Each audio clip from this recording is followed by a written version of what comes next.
Recently, I've gotten into collecting old GameCube games as unfortunately in my early 20s I sold off the bulk of my collection, and including the collection I also sold off the console and the controllers. So I've gotten back into picking up a bunch of old GameCube titles and starting to rebuild that collection, but of course I also needed a controller to play some of those games. So I looked around at some of the game stores around me and ended up selecting the Cirka GameCube controller, and I was able to purchase it for about $15. But in this video, I'm going to go over if this controller is worth the completely low price that it comes with, or if it's worth skipping entirely. So let's take a look.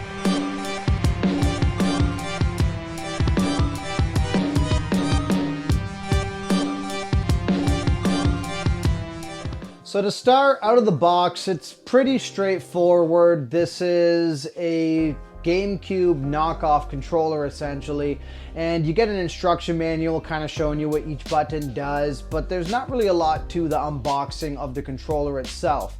One thing I do want to mention is when I was shopping for this controller, they had multiple different colors, including like a spice orange, a see-through one, even a green one as well. So there's a bunch of different variety if you like that sort of thing with your controllers.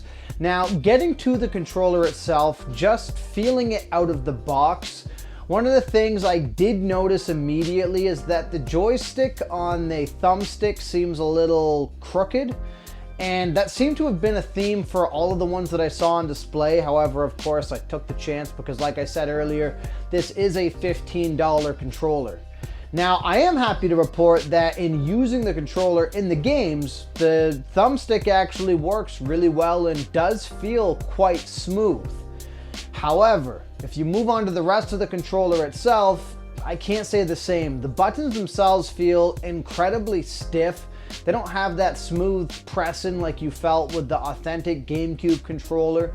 The Z button as well, while it's acceptable, it feels just almost way too tight when you're pressing it down. Now, the triggers themselves, one of the cool features of the GameCube was it had pressure-based triggers on the controller. And on this controller, I would say they're acceptable. They don't feel as tight as the authentic GameCube controllers does, but they work. Now, here's where I'm going to get into kind of the worst parts of the controller itself. And ultimately, it comes down to the C-stick. So I myself was a fan of old GameCube shooters, and I myself played many of them, including the old Turok's, Medal of Honors, all those sorts of games. So I was hoping this would at least be acceptable for those types of games, and I'm unfortunately going to tell you that it's not. The C-stick itself almost feels like it's an 8-way stick that's trying to be a joystick. It seems really bad in terms of its dead zones, and there's not a lot of smoothness in the movement, which makes some shooters, or I'm not even going to say some, all the shooters I tested it with, not feel very good at all. And that's, for some people, going to be a big deal breaker. For others, you might not care so much, as I understand some of the flagship GameCube games, a lot of the times the C-stick was literally just a camera stick to move the camera around, which in that case, this will work well and operate and function well for that purpose. But when it comes to playing an actual shooter, I would say this is barely acceptable and it just doesn't feel good at all. Now, getting into some of the other games on this device, however, if you're looking at a game like Sonic Adventure or you're looking at a Mario type game, I would say this controller does everything you need it to do. But if you're getting into some games that require more, how do I say it, smooth movements of the actual C-stick, you're not getting much out of this controller, just based off of my testing.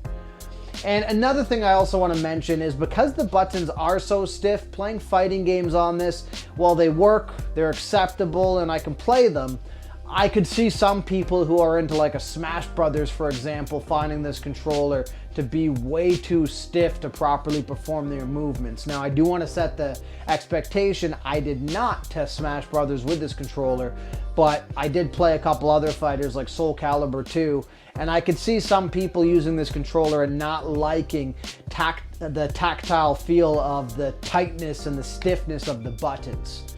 Now, of course, wrapping this up, I do want to overemphasize that this controller is only 15 bucks. I like that it's a complete knockoff of the GameCube controller minus the Nintendo logo in the center of it. And I do generally like how it sits in my hands, as I've always liked the way the GameCube controller sat in my hands. But the issues with the C-stick and the stiffness of the buttons, for many people, if you're serious about playing your old GameCube collection or GameCube games in general, you'll probably find that this controller is not good enough for the bulk of that library and only good for certain games like adventure games. Other than that, I would say that if you have the money and you want to get something more durable, try to find an old used GameCube controller, or try to find some of the nicer recreations that other brands have created using the same molding and format of the GameCube controller.